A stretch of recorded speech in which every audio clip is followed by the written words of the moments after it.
Bibigyan ng salaysay si Baby Rosales, siya ay nakatingin kay Colonel Garma. Bakit?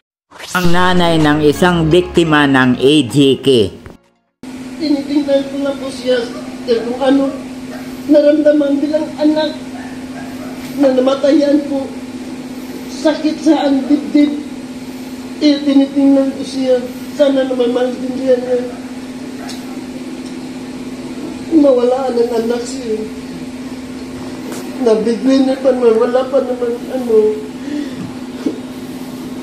Sino po si Colonel Garma sa inyo?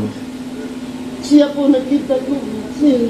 Yung pumunta sa lamay ng anak mo. Nung gabi na yun. Siya ba ang Chief of Police sa Cebu City nung napatay ang anak niyo? Opo. Gayon din sa inyo, Raquel Lopez?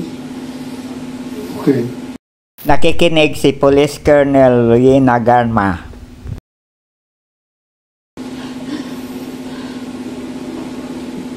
Kindly wrap up, Congressman. Yes, Mr. Chair. I would like to direct my next question to Colonel Garma, Mr. Chair.